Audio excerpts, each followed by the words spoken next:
Welcome to the Hearst Castle, California, USA. Nothing more than a monument to one man's ego. High above the California coast sits Hearst Castle, not built by kings or emperors, but by a media tycoon who shaped what Americans thought, feared, and believed. While ordinary families struggled to put food on the table during the Great Depression, William Randolph Hearst was importing marble from Europe, medieval ceilings from Spain, and priceless art from across the world to decorate his private fantasyland. To some, it is a dazzling architectural masterpiece. To others, it is America's most glamorous symbol of greed, manipulation, and unchecked power. So the real question is this: should we celebrate Hearst Castle as a treasure of beauty and ambition, or condemn it as a shrine to excess and exploitation? Today, we pull back the Golden Gates and step inside a world that may inspire you or outrage you. William Randolph Hearst was not born into obscurity.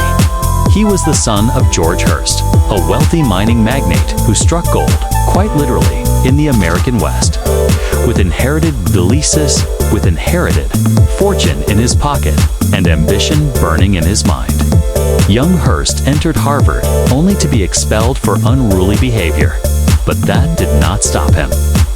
Instead, he turned his attention to the family newspaper, the San Francisco Examiner, and transformed it into a sensationalist powerhouse. Hearst quickly realized that stories didn't just report the news, they could shape public opinion, stir emotion, and even move nations. By the turn of the 20th century, Hearst had built a media empire stretching across the United States. At its peak, he controlled over 24 major newspapers, along with magazines, news services, and eventually radio stations and film companies. His influence was so vast that many accused him of manufacturing events to sell papers. Most famously, the Spanish-American War, which critics claimed was partly fueled by his sensational headlines. This was the age of yellow journalism, and Hearst was its king. He knew how to play with fear, scandal, and spectacle, all while amassing unimaginable wealth. Yet Hearst was not satisfied with money alone. He wanted a legacy that would outlive him, a world where his power and taste would be carved into stone. That vision took shape on a rugged hilltop in San Simeon, California, where his parents once owned a ranch. Hearst dreamed of building a grand estate that rivaled the palaces of Europe, a place where art, architecture, and luxury would collide in breathtaking fashion. He wanted to transport the old world's grandeur to the new world, and he hired architect Julia Morgan to make it happen. But behind this vision lay something deeper: Hearst's obsession with control. Just as he commanded what millions of Americans read each morning, he wanted to command the very landscape around him. Hearst Castle was not only a home, it was a stage, a statement, and a symbol of his dominance. It was the physical embodiment of his empire. Built not with ink and paper this time, but with stone, steel, and imported treasures from across the globe. The story of Hearst Castle begins not with stone or marble, but with childhood memories. As a boy, William Randolph Hearst had spent summers camping on his family's land in San Simeon, California, a rugged stretch of coastline where rolling hills met the Pacific Ocean. It was a place of solitude, wild beauty, and untamed freedom. His father, George Hearst, had purchased the property in the 1860s as part of his massive ranching empire. For young William, those summers left an imprint, and years later, when he had wealth beyond imagination, he decided to turn that beloved childhood land into something extraordinary. In 1919, following the death of his mother, Phoebe Apperson Hearst, William inherited the San Simeon Ranch. By then, he was already one of the most powerful men in America, his media empire booming and his fortune overflowing. With grief, ambition, and boundless resources driving him, he set his sights on creating a residence that would be unlike anything the United States had ever seen. Hearst didn't want a simple mansion. He wanted a palace, a citadel, a monument that would rival the grandeur of Europe's castles and cathedrals. He envisioned a sprawling estate that combined Mediterranean elegance with California's rugged landscape, where luxury would be so overwhelming it would leave visitors speechless. To achieve this dream, Hearst turned to Julia Morgan, one of the first prominent female architects in America. Morgan was not only a brilliant designer, but also a structural engineer with an eye for detail and a reputation for persistence. Hearst gave her a simple instruction: build something that captured his imagination, something worthy of his collections of art, tapestries, and relics he had been importing from around the world. Construction began in 1919. And what started as plans for a modest bungalow soon exploded into a project of near-mythical scale. As the years passed, the bungalow grew into a 165-room estate, complete with guest houses, lavish pools, gardens, and terraces. Hearst demanded constant changes, revisions, and expansions, driving Morgan and the workers into decades of labor. This was not just a home. It was an evolving obsession, shaped by Hearst's whims and desires. By the early 1920s, Hearst Castle was already becoming a legend, a place whispered about in Hollywood and political circles, where America's elite dreamed of receiving an invitation. The genius of Hearst Castle lies not only in its grandeur, but in the vision of the woman who designed it, Julia Morgan. At a time when women were rarely given the chance to lead major architectural projects, Morgan stood out as both a trailblazer and a perfectionist. Educated at the École des Beaux-Arts in Paris, she was the first woman to earn a degree in architecture from the prestigious institution. She combined an engineer's practicality with an artist's imagination. And when Hearst approached her in 1919, she took on what would become the most ambitious and challenging project of her career. Hearst originally asked Morgan for a bungalow to replace the family's old tent camp on the San Simeon Ranch. But as his ambitions grew, so did her designs. Morgan developed a master plan that reflected Hearst's fascination with European art and architecture, drawing inspiration from Spanish cathedrals, Mediterranean villas, and Italian palaces. She created a style that came to be known as Mediterranean Revival. Red-tiled roofs, stucco walls, arched windows, and ornate towers blended seamlessly with the California coastline. The estate, officially named La Cuesta Encantada, the Enchanted Hill, was not simply a home. It was a living museum of global design. Morgan's brilliance was in her ability to balance Hearst's extravagant desires with practical engineering. She built massive terraces into the hillside, designed earthquake-resistant structures, and orchestrated the placement of gardens, fountains, and stairways to frame the castle like a painting. Every detail had to meet Hearst's vision of opulence. Imported ceilings from Spanish monasteries, Italian fireplaces, and entire medieval rooms were shipped piece by piece and reconstructed on site. What might have been a chaotic mix of styles in less capable hands became, under Morgan, a cohesive and breathtaking composition. The architecture was not only a reflection of Old World, Europe, but also a stage for Hearst's art collections, ancient Greek vases, Renaissance paintings, and priceless tapestries all found a home within her carefully designed walls. Morgan created spaces that showcased these treasures as if they belonged there for centuries, merging art and architecture into one seamless expression. The castle became a world of contrasts, medieval and modern, European and Californian, extravagant yet carefully crafted in the end. Hearst Castle was as much Julia Morgan's masterpiece as it was Hearst's. Without her patience, technical brilliance, and artistic eye, Hearst's fantasy could have collapsed under the weight of its own ambition. Instead, it rose on the hill like a dream in stone. A testament to both vision and execution. If Hearst Castle is a palace, then its pools are its crown jewels. No feature captures the imagination of visitors quite like the Neptune pool and the Roman pool. Two aquatic masterpieces that blur the line between architecture and theater. They were not built simply for swimming. They were built to impress, to overwhelm, and to remind every guest of Hearst's power and taste. The Neptune Pool.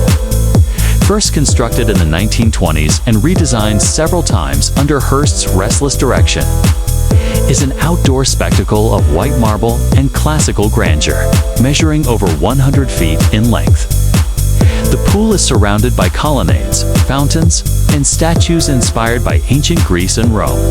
At its centerpiece stands a Roman temple front, complete with Corinthian columns, framing the pool like a stage set. To swim here was to immerse yourself in mythology, to feel as though you were bathing with gods and emperors. Guests from Hollywood's golden age, Clark Gable, Cary Grant, Greta Garbo, lounged along its edges, sipping cocktails as the California sun reflected off the water's shimmering surface. If the Neptune pool dazzled with sunlight, the Roman pool captivated with mystery, hidden indoors beneath vaulted ceilings. This subterranean wonder is tiled entirely in blue and gold mosaics inspired by ancient Roman baths. The walls, floors, and even the pool itself sparkle with glass tiles, many of them lined with 24-karat gold. Statues of Roman gods watch silently from alcoves as the water glows with an otherworldly radiance. To step inside feels less like visiting a swimming pool and more like entering a cathedral dedicated to luxury. But such extravagance did not come without criticism. The guest list reads like a who's who of the era. Charlie Chaplin, Clark Gable, Cary Grant, Greta Garbo, and Jean Harlow all strolled the castle's terraces for the stars of Hollywood's golden age. A weekend at Hearst Castle meant access to the man who could make or break reputations with a single headline. But it wasn't only Hollywood royalty who passed through Hearst's golden gates. Presidents such as Calvin Coolidge and Franklin D. Roosevelt dined at Hearst's table. Winston Churchill reportedly enjoyed Hearst's hospitality, as did a roster of foreign dignitaries. The castle was less a home than a stage for politics and power. In a world before social media, an invitation to Hearst Castle could launch a career, cement an alliance, or whisper rumors that would ripple through Washington and Hollywood alike. Behind the glamour, however, lay scandal and intrigue. Hearst's long-term partner, actress Marion Davies, lived at the castle in open defiance of societal norms. Their relationship was one of Hollywood's worst-kept secrets. And though Davies was beloved for her humor and generosity, critics whispered that Hearst used his newspapers to boost her acting career. Guests recalled how Hearst's jealousy sometimes flared when Davies gave too much attention to other men, attention that contributed to the myth that Orson Welles' Citizen Kane was inspired by Hearst himself. The parties at San Simeon became legendary, filled with lavish dinners, endless alcohol despite prohibition, and marathon movie screenings in the castle's private theater. Yet they were not just frivolous affairs. They were networking events where power was exchanged as casually as champagne glasses. Deals were made, scandals were born, and reputations were destroyed under Hearst's watchful eye. For critics, these gatherings symbolized the dangerous marriage of wealth, media, and politics. Hearst was not simply entertaining, he was cultivating influence, binding Hollywood glamour and political might to his empire. Hearst Castle was more than a retreat. It was a throne room of American power, a place where fame and politics collided under the gaze of one man who controlled both the headlines and the stage. Enchanted Hill. William Randolph Hearst was a man of contradictions, brilliant yet reckless, generous yet controlling. His personality was stamped into every corner of Hearst Castle. He thrived on excess, demanding constant changes to the estate even after decades of construction. Julia Morgan often joked that the castle was never finished because Hearst's imagination never stopped growing. One day, he wanted a new tower. The next, a different ceiling shipped from Europe. For Hearst, perfection was never enough. His ego was legendary. He craved not only wealth, but recognition, building a castle so extravagant it could never be ignored. Yet those who knew him also described a man who was deeply insecure, always trying to prove himself worthy of the aristocracy he so admired. He surrounded himself with art, celebrities, and politicians. But at the heart of it all was a relentless desire to leave a legacy. That legacy, however, remains contested. Admirers see Hearst as a visionary who preserved art and built one of the world's great estates. Critics view him as a symbol of arrogance, a man who used power and money to create a monument to himself. Perhaps both are true. Hearst Castle stands today as a reflection of his brilliance, his ego, and his unquenchable obsession with grandeur. By the late 1930s, the empire that had built Hearst Castle began to crack under the weight of its own ambition. William Randolph Hearst, once the titan of American media, was growing older and increasingly frail. Years of indulgence, combined with the stress of managing a sprawling business empire, began to take a toll on his health. At the same time, the economic reality of the Great Depression and the mounting costs of maintaining the castle pushed Hearst into financial crisis. For decades, he had spent lavishly buying art, expanding the castle, funding films, and bankrolling political campaigns. But by 1937, his debts were so massive that he was forced to surrender much of his financial control to his creditors. The very man who once commanded headlines now faced humiliation as his wealth slipped through his fingers. Even the construction at San Simeon slowed, with many planned expansions left unfinished. The castle, which had been Hearst's dream of endless grandeur, became a reminder of limits he could no longer ignore. World War II further complicated matters. While the castle remained a retreat, its extravagant displays of luxury felt increasingly out of step with a nation focused on sacrifice and survival. Hearst's influence waned as new media powers emerged, and he spent more and more time confined by illness. By 1947, he was forced to leave San Simeon altogether, moving to Beverly Hills under the care of Marion Davies. He would never return to the hilltop palace he had spent nearly 3 decades building. When Hearst died in 1951, his legacy was as complicated as the castle itself. To some, he remained a visionary who had reshaped journalism and created an unparalleled monument to art and architecture. To others, he was a cautionary tale, a man undone by his own extravagance, whose empire collapsed under the same ambition that built it. The unfinished halls and silent rooms of Hearst Castle stood as a monument not only to his power, but also to his decline. After Hearst's death in 1951, his heirs faced the monumental task of dealing with the sprawling estate and its vast collections. The castle had become too costly to maintain privately, and much of Hearst's fortune had already been drained by debts. In the years that followed, negotiations began between the Hearst Corporation and the state of California.